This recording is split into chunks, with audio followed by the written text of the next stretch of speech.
The CanInfra Challenge was a 6-month public contest that sought innovative ideas for transformational infrastructure in Canada. We received more than 70 ideas, from university students to think tanks to startups. The top 20 teams, determined by judging and online voting, were announced in February. The top 10 finalist teams traveled to Toronto for the 2-day May Summit to compete in front of a live panel of judges. Today we're going to talk about why dynamic wireless charging is the key to closing Canada's electric vehicle charging infrastructure gap. Decarbonizing our electricity systems is essential to meeting our Paris climate commitments, an agreement we must honor to ensure a safe, sustainable, and prosperous future.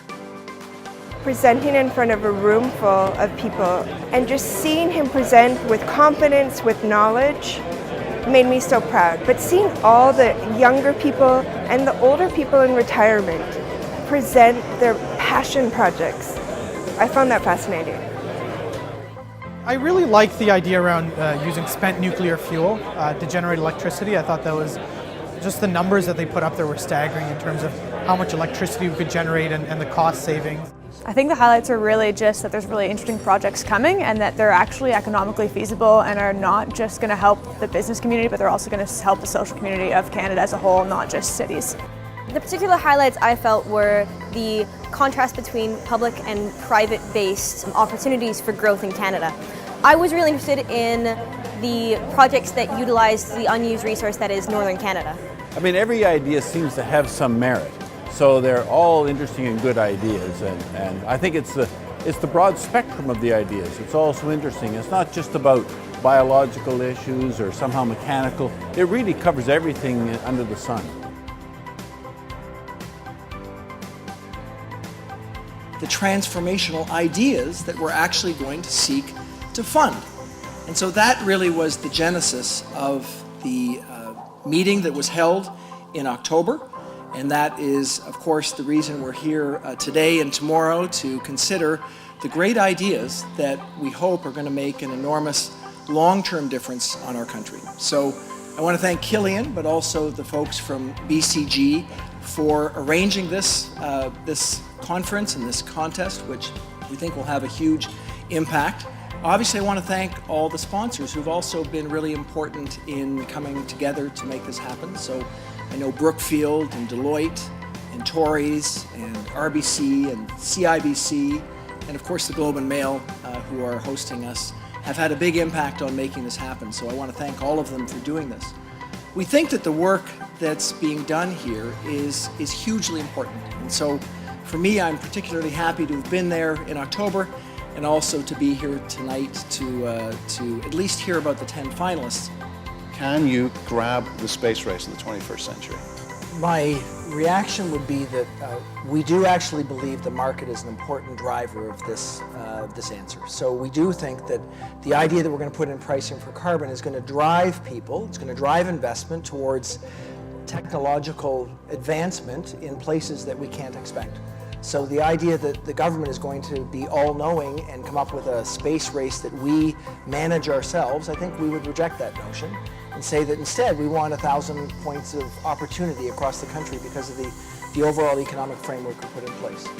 We've said as well that we are going to look at places where Canada has a differential advantage and invest in those places.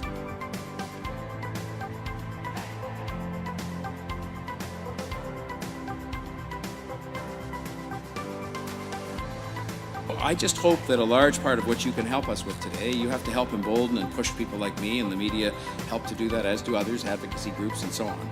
But I really hope that we can decide that these partnerships we talk about can be for real and can be looked at in a much more open and broad context, both within the context of what they cover, you know, in terms of not just transit and housing and hard infrastructure, but also a lot of other things we need to do, but also the parameters within which we will let those partnerships flourish, because I only think if we do that, that we have a chance of not only catching up, but getting ahead.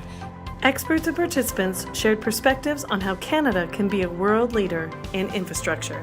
One of the concepts that's often discussed with large infrastructure projects, particularly transformational projects, can you talk a little bit in your experience at GTAA about how it is you achieve social license Or is it even really possible? It is a rather nebulous concept. It is nebulous, and it's one of the challenges. They sort of say if you can't measure it, then it doesn't exist. And I think that's can be one of the difficulties is what is your state of social license? You are given social license because you are listening and you are responding and you are doing the things that you're doing in a responsible way that is reflective of those interests, and they have to matter to you. So I think first of all, it's got to be intentional and it's got to be sincere. This framework for governance, and you talked about, the balance between privacy and access, security, transparency. These are real life issues, and I feel that the conversation needs to be about who's going to lead in setting governance around the data framework. So that's one thing I think we should talk about. Part of our challenge in Canada is that we need to bring the perspective of funding and finance to the conversation much earlier than we typically do.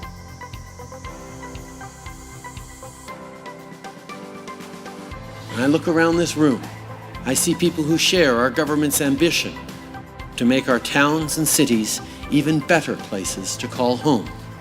Canada needs people like you who are ready and willing to innovate and seize new opportunities.